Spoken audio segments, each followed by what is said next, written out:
ಶಿವಪುರಾಣದ ಕತೆ. ದಕ್ಷಯಜ್ಞ, ಸತಿಯ ಆತ್ಮಾರ್ಪಣೆ. ದಕ್ಷಯಜ್ಞದಲ್ಲಿ ನಡೆದ ಮಹಾಘಟನೆ.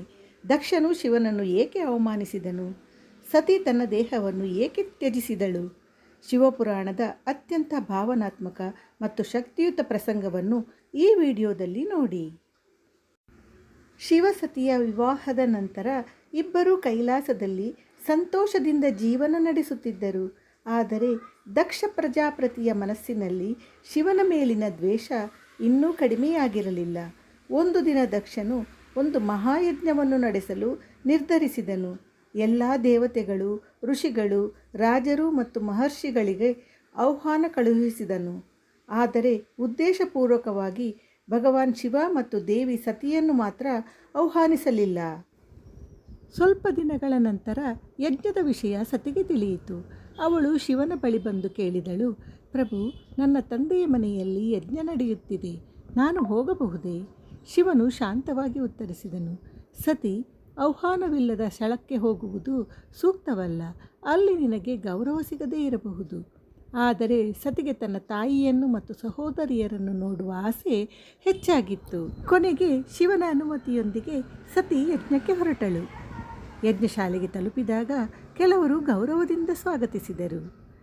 ಆದರೆ ದಕ್ಷನು ಅವಳನ್ನು ಕಂಡ ಕೂಡಲೇ ಕೋಪದಿಂದ ಶಿವನನ್ನು ಅವಮಾನಿಸಲು ಆರಂಭಿಸಿದನು.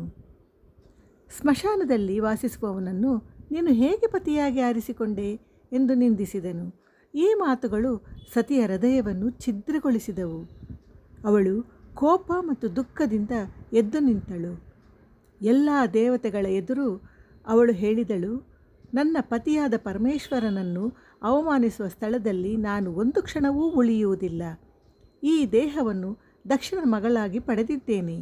ಇಂತಹ ದೇಹದಲ್ಲಿ ಬದುಕುವುದು ನನಗೆ ಬೇಡ. ಹೀಗೆ ಹೇಳಿ ಸತಿ ಯೋಗಾಗ್ನಿಯನ್ನು ಪ್ರಜ್ವಲಿಸಿ ತನ್ನ ದೇಹವನ್ನು ತ್ಯಜಿಸಿದಳು.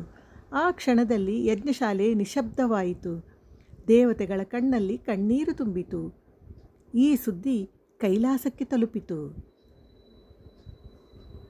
ಸತಿಯ ಮರಣದ ವಿಷಯ ಕೇಳಿದ ಶಿವನು ಅಪಾರ ದುಃಖ ಮತ್ತು ಕೋಪದಿಂದ ನಡುಗಿದನು. ತನ್ನ ಜಟೆಯನ್ನು ಭೂಮಿಗೆ ಬಲವಾಗಿ ಹೊಡೆದನು. ಆ ಜಟೆಯಿಂದ ವೀರಭದ್ರ ಮತ್ತು ಭದ್ರಕಾಳಿ ಪ್ರತ್ಯಕ್ಷರಾದರು. ಶಿವನು ಆದೇಶಿಸಿದನು, ಹೋಗಿ ದಕ್ಷನ ಯಜ್ಞವನ್ನು ನಾಶ ಮಾಡಿ.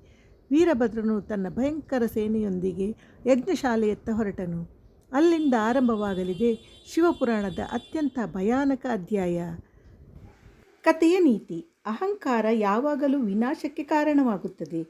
ದೇವರನ್ನು ಮತ್ತು ಧರ್ಮವನ್ನು ಅವಮಾನಿಸುವವರು ತಮ್ಮ ಕರ್ಮದ ಫಲವನ್ನು ಅನುಭವಿಸಲೇಬೇಕು. ಈ ಕತೆ ನಿಮಗೆ ಇಷ್ಟವಾದರೆ ಲೈಕ್ ಮಾಡಿ, ಶೇರ್ ಮಾಡಿ ಮತ್ತು ಇಂತಹ ಮತ್ತಷ್ಟು ಪೌರಾಣಿಕ ಕಥೆಗಳಿಗಾಗಿ ನಮ್ಮ ಚಾನಲನ್ನು ಸಬ್ಸ್ಕ್ರೈಬ್ ಮಾಡಿ. ಧನ್ಯವಾದಗಳು.